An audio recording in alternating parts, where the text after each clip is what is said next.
Ever wanted to do something 100 times without typing 100 lines? Let's teach Java to do that automatically.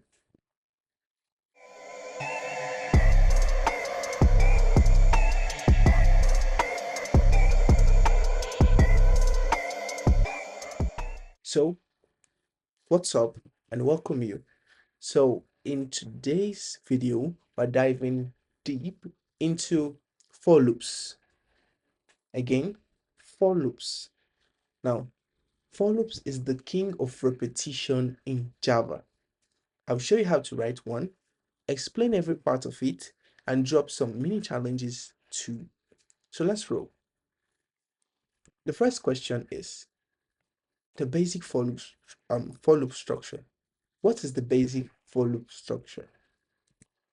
There is an example of a for loop. So first of all, we have a statement called for. So we have for int I equals to 0. Now I is less than 5, I plus plus. So what does this mean? Well, it means we're going to be printing for the first part int I equals to 0 is our start, meaning that we're declaring a variable named I and we're attaching the value of 0 to the variable, meaning I is the same thing as writing 0. Now, again, we're coming and saying, no, I should be lesser than 5. So meaning I should be 4, I should be 3, I should be 2, I should be 1. Then when I is equal to 0, we are going to stop. To notice I is equal to 0, so we must stop at 0, not heading to -1 down. So I is equal to 0. So we stop at 4, 3, 2, 1, 0. The next is we're telling Java to increment I plus plus plus plus t will get to the number lesser than 5, which is 4. Okay, so it runs from 0 to 4 5 times. How do we know? Well, because that is the code, and we're going to see that in our practical cases. Now let's see, where do we use the for loop? Brings us to the next question, which is use cases. Okay, so if we look at this image, you see the for loop has to do with start with a condition checking, and if it's true, bring statement, if it's false, do this. Okay, so now let's see, we use the for loop when we're trying to print messages multiple times. So when we're trying to print messages multiple times, we use the loop helps us, the for loop helps us to go through numbers, to loop through numbers. Then next, we're able to build menus, animations, and counter. Like your carousel slider, for instance, could be done using a for loop. Okay, so let's look at some cool examples. So back to your, okay. Let's comment this out.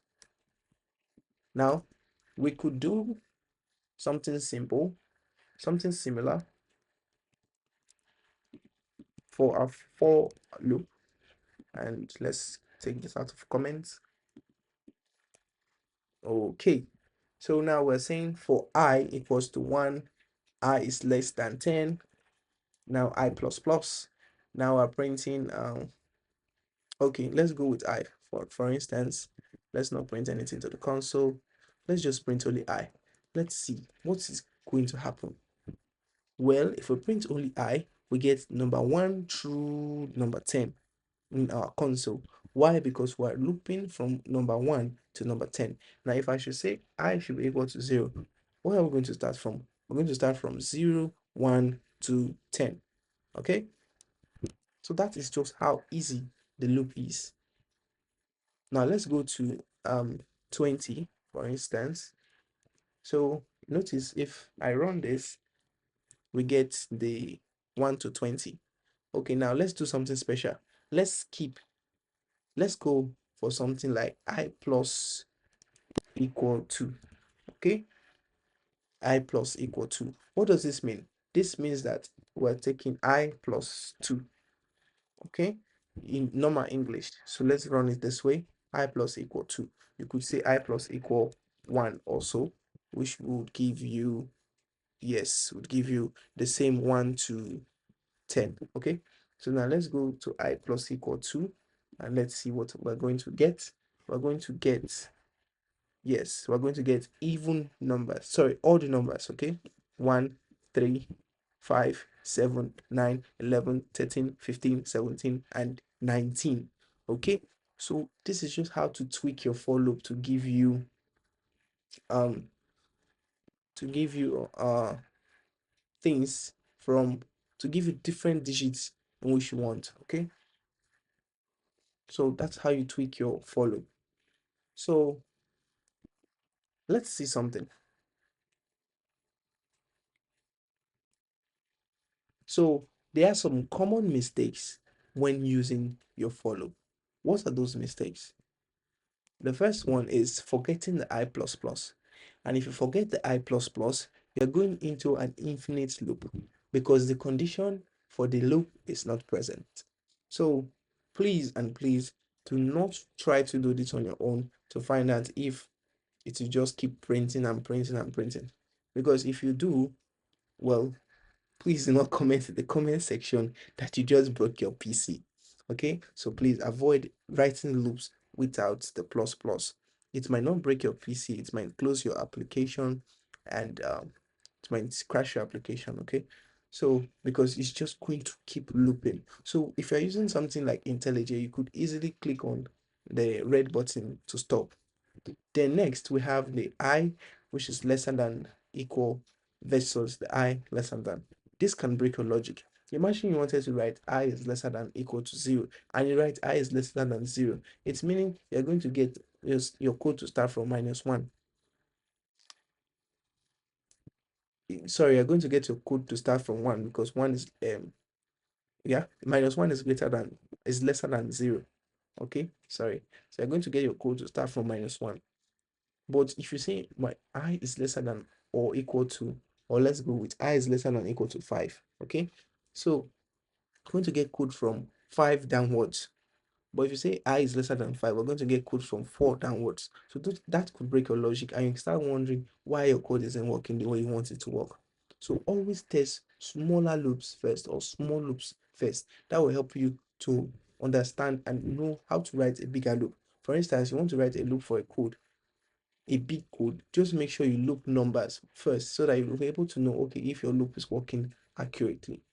All right, so with this few points, I want to introduce you to a coding challenge. So this is a mini coding challenge.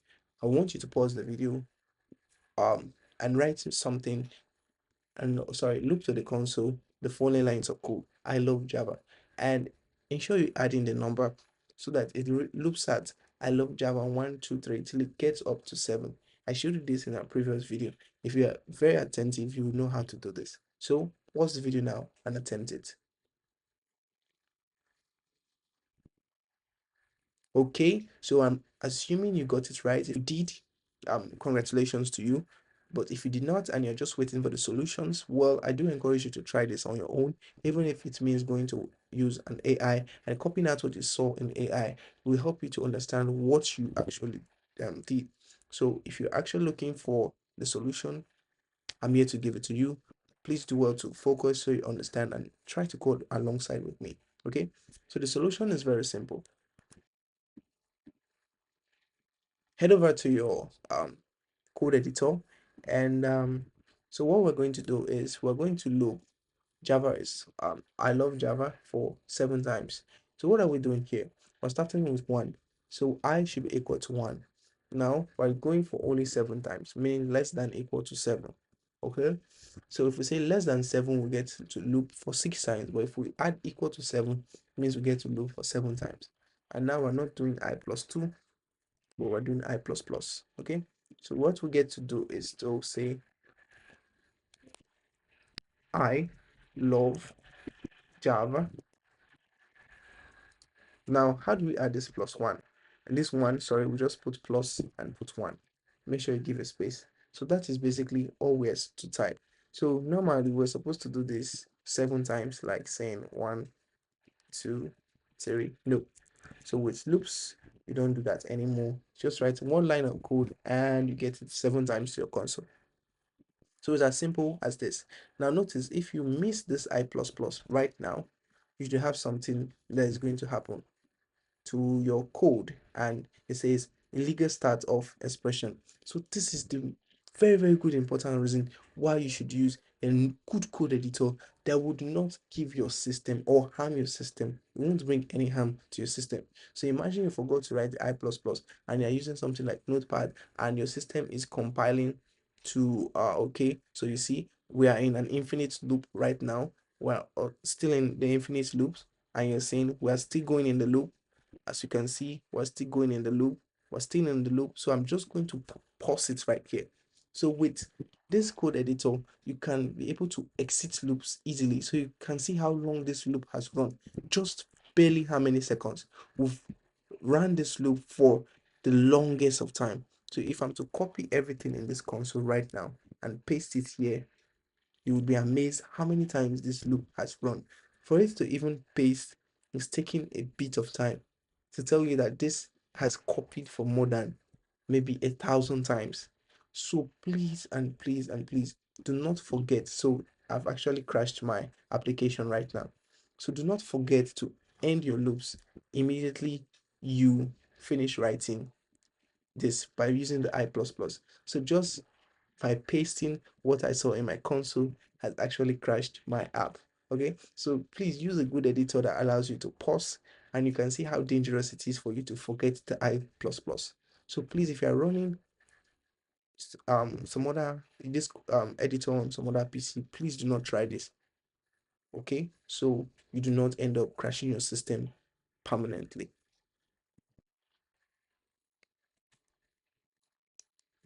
Okay, so if you're able to complete the challenge on your own, congratulations to you. If you also watch the solution video, it's fine.